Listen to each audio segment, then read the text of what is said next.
Alright, so this is just going to be a quick little update video on the Mack Pinnacle and the progress. I usually don't do any XML editing, so I finally kind of entered the foray of XML editing. So I wanted to make a hood ornament. IRL, the Bulldog is on the hood there, so I put it ends up being an exhaust manifold, so that's on there.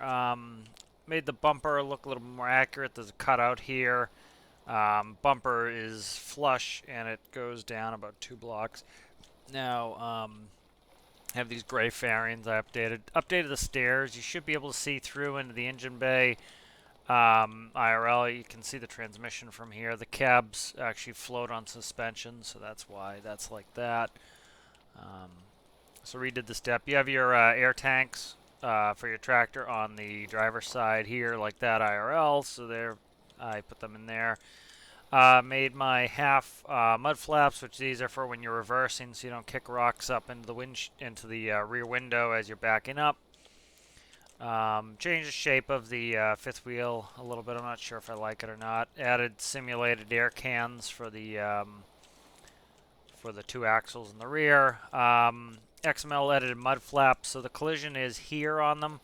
So this bottom section here has no collision, so that should make it so that you can hit the ground with these and you're not going to damage anything. I wish there was a way to kind of make that look connected a little bit more, but have some issues with that. So we have pintle, we have cable so you can tow dollies. I'm working on some pup trailers.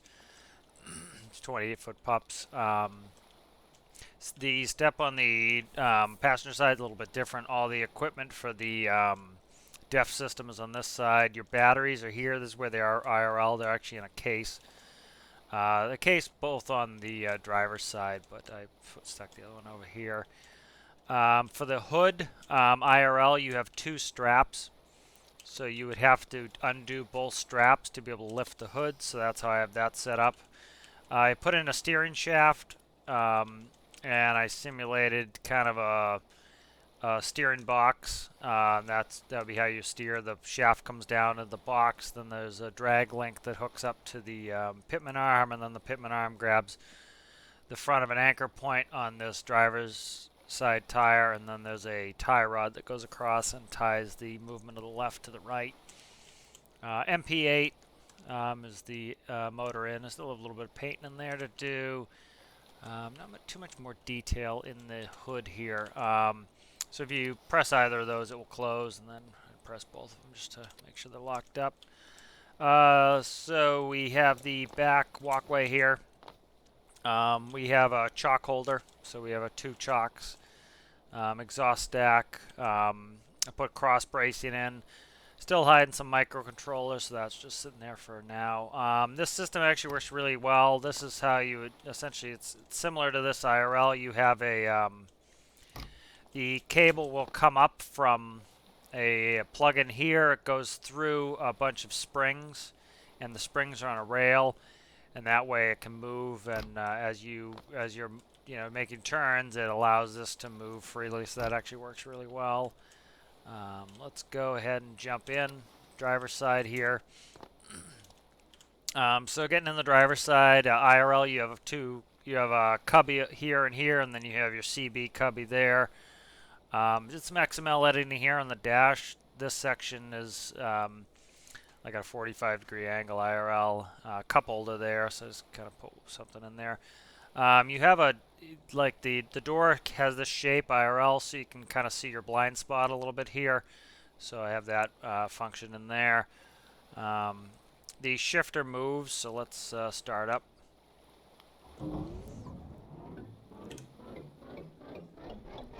Alright, so gauge that's pretty similar. Engine temp, oil pressure, trans temp, and coolant temp. These I'm just going to fake.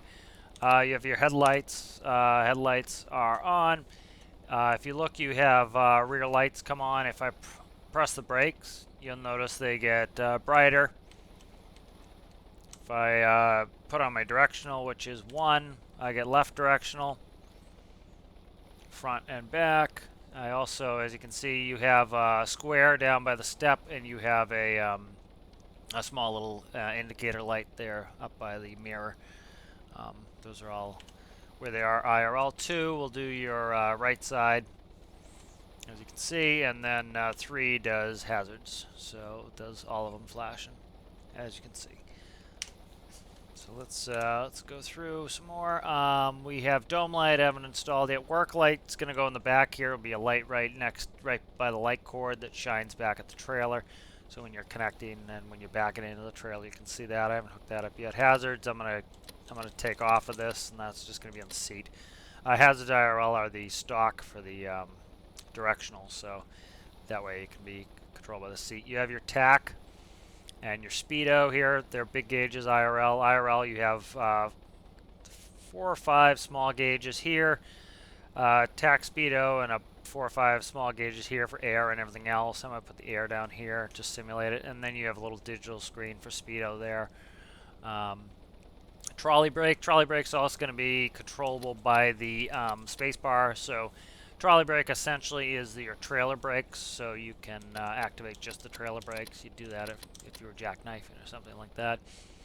Jake brake will be a flip switch. Jake brake's essentially is going to put on, might say 10% of the tractor's brakes to simulate Jake brake.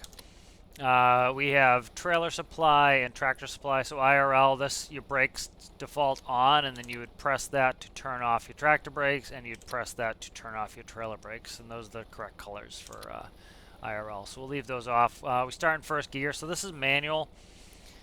I'm trying to fight the idea of putting an automatic in here, but it's the up-down arrows on the keyboard. So as you can see, 1.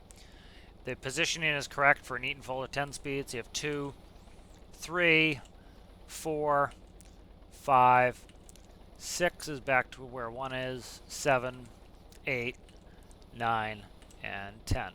And then we can walk down. If we go to 0, we're in neutral. The negatives is in reverse. As you can see, we get reverse lights. I don't know if my... I'm trying to decide if I'm going to put in... I have a buzzer set up there for a reverse alarm. We don't have them in our tractors, but I might put it in here. And then you actually have a second reverse. One more click down goes into reverse 2. Reverse 2 is your high reverse. So let's go give it a little drive. We'll just go bobtail. Actually, let's go. We'll grab my frameless dump, and we can kind of look at that too. So we have the brakes are off. So let's just we'll pull ahead, and we'll grab my frameless dump. So as you can see, I can just hit the up arrow and shift through the gears. So the speeds are accurate to real life. The gear ratios are accurate within 2 decimal places of real life. So we'd want to shut our brakes back off, and then we'll go down to neutral, and we'll jump out. So kind of RP that, how you'd really do it. So let me quickly launch the frameless dump. So frameless dump still working on the lights. I'm trying to get this set up so that it will work with both Sabot and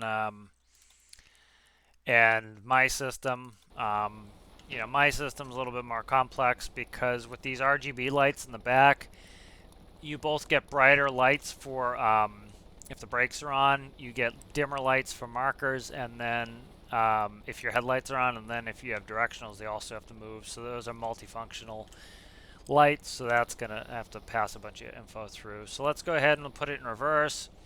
Alright, so I'll show you the 2 reverses. You're not supposed to shift in reverse IRL, but we don't care in games, so let's I'll show you that. So let's back it up. And so as you can see, we have this is slow reverse. We go down 1 more, and we have fast reverse. That's actually about as fast as it goes IRL. It's kind of frightening how fast it goes IRL. We very rarely use the high range reverse. So essentially all it's doing is it's either feeding reverse through the high range box or the low range box. So you essentially have, it's like 2 transmissions mated together. You have a high and a low transmission. Is how it works IRL. So let me try to grab this really quick. Let me do it in first person. I'm better in first person. With having a day cab setup here with a back window, it makes it nice and easy to connect. Also, one thing that a lot of people's builds, they and they essentially build cars.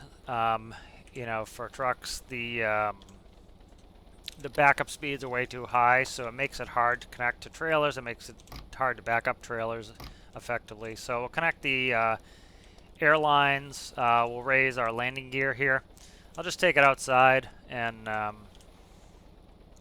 you know, we can do a test dump. So we'll start in first gear. I'll actually start in second. It's an empty trailer, so we don't need to be in first. Up, I have the brake on, so you know, if we set that up, it would be like that. But I don't think I have the brakes all the way set up on the trailer. So I'm gonna trade out these mud flaps, these flappy dappy mud flaps, for the ones I have up there on the trailer. So because they're XML edited, they don't have collisions to hit the ground. That way, you know, they're not gonna be flapping around, and they also won't interact with the ground. Which is important on this. You'll see in a minute when I tip it. All right, so let's park it here. So let's put put it in neutral. We'll do that. I'll just shut off the headlights. All right, so frameless dump. So a frameless dump, in a standard dump, you would have the frame of the trailer, and then the dump would sit on top and articulate off. A frameless dump, I'll show you how that functions. So as we go up, as you can see, the dump body itself is the stress member, and so you're pivoting off the center like that, and it actually does sit on top of the tire, on the rear tires, and lifts up the fronts like that. We have a the back door will come open, and then as you can see, we have a coal funnel, and it will roll out the coal, so you can do coal transportation there. So this is the FD42 is for frameless dump, and it's 42 feet long. So that is that. So making good progress on the Mack. Currently, you know, the last couple things to finish up. If we look inside here, I need to make sure get the light system integrated. I'd like to probably do Saba. I'm not going to put it on the tractor itself, but what I'll probably do is put it on the trailer so that you can feed it in. I just need to figure out how to send all the information from the tractor into that system, and then I have to send it back into my box on the trailer, and that's so you can have those multi-position lighting. I'm changing the lighting up so it's essentially like the tractor. You know, as you can see, we have brakes on, so we get hard red lights.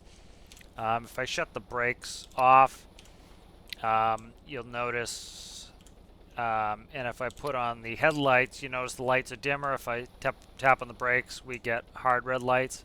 So that's the whole point of that. And then if I do, say, left directional, we get flash, and then see you can have flash and brake light and that. So it's a little bit complicated. It goes through RGB, and so I need to be able to send that to the trailer. But thanks for watching. Bye.